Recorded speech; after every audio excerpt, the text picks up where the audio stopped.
their fans.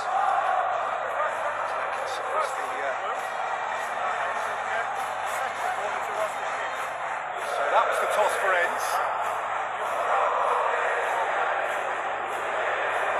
Quite often in the past, the police will have decided which end penalties get taken at. He's just asking his mates whether they want to go first or second. They're going first.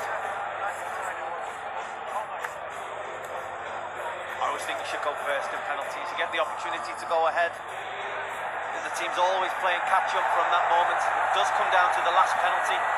Awful lot of pressure on that fifth man taking that fifth penalty. So Tottenham to go first. I think in front of the Matthew Harding stand where the majority of Chelsea fans are. Tottenham have what used to be known as the Shed. And there's not much more that they can do now. Of course, he'd love Kane, he'd love Son, he'd love Ali. He doesn't have that option. It is a moment, of course, when goalkeepers can excel. Well, no pressure on them. No expectation. Can only be the hero. First taker for Spurs. Naturally enough, the great technician who is Christian Eriksen. Against Kepa for the early advantage.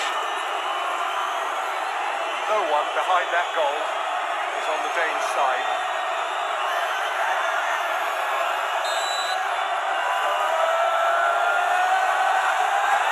Eriksen is calm. Terrific penalty. Always important to send a top-class penalty taker up first. Start your team with real momentum. Interesting thing was Kepa stood down the middle. Just to see if he continues to do that as the penalties mount up. Of course, Willian has not long been on the field.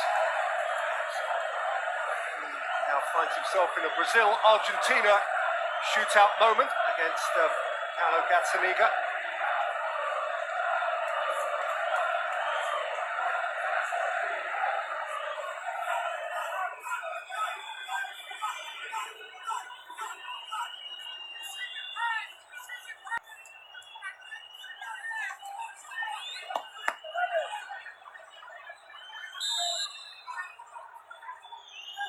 Willian for Chelsea, and he scores with equal efficiency.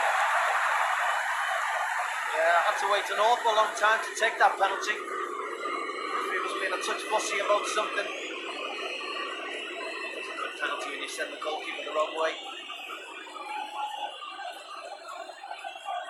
Next up is Eric Lamela for Tottenham.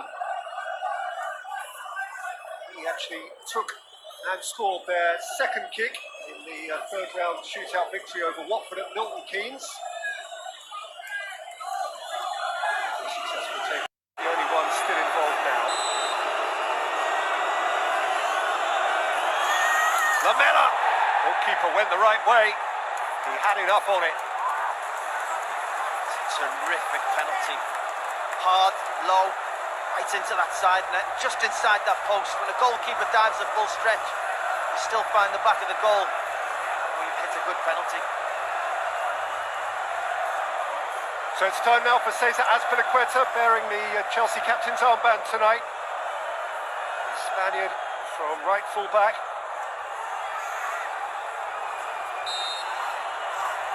Azpilicueta gave it plenty. We've seen 4 top-class penalties so far. Many keepers in the world would say the ones we've seen.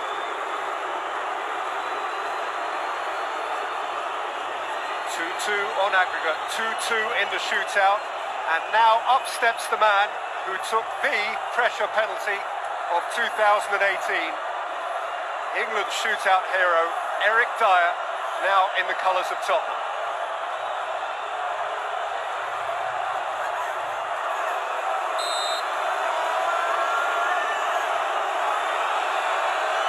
Dyer has thrown it horribly.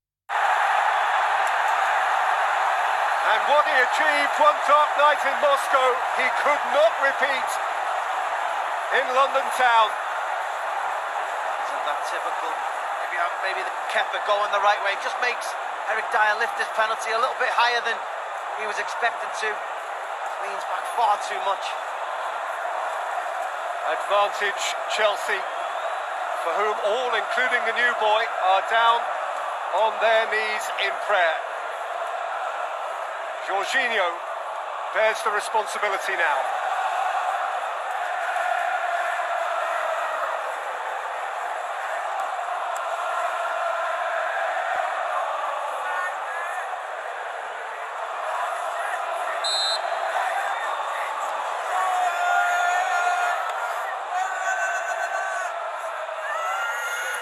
Jorginho, with such impudence and certainty. You've got to be cool to do that. And if you do that, you'd better get it right. Well, you're exactly right. It was so casual in his approach. Just that little hop, just set Casaniga down. He made his decision early, giving Jorginho the opportunity just to roll it the other side of the Tottenham goalkeeper. From off the treatment table, from off the bench, relatively late into the drama. He cannot really afford to miss. It's always the most difficult penalty to take after your teammates just miss one. Obligation on the shoulders of Lucas Moura, who is denied, and Chelsea are on the cusp. Kepa got across, and Spurs on the verge of elimination. As I just mentioned, it's always more difficult to take the penalty just after your teammates missed one. Pressure is doubled. It's not the worst penalty in the world. Just gives Kepa an opportunity to, he guesses the right way he can get there, and that's what he did. So if David Luiz scores, Chelsea win and will play in the Carabao Cup final. Luiz, long run, and for sure he tucks it home, and it will be a blue final. Chelsea and the champions will contest the season's first big prize after what turned into an epic semi-final. Well, you can't say they don't deserve it. Over the two legs, probably had a lot more shots on target, probably a lot more possession as well. Didn't quite get the goals that some of their play warranted over the course of the two legs.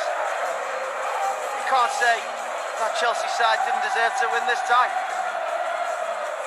In the end, they got what they deserved. It took until the last couple of penalty kicks for it finally to tip their way. Chelsea, who had ground to make up before the evening began, who then lost the lead in the second half to a resurgent Spurs, over the course of 3 hours football, are probably the deserving winners. Eric Dyer hangs his head, Lucas Moura bears responsibility too. Chelsea were immaculate from the spot, and the Carabao Cup final at the end of February will be between Sarri's Chelsea and Manchester City. On the night, Chelsea 2, Tottenham 1, on aggregates 2-2, and on penalties, Chelsea go through by 4 kicks to 2.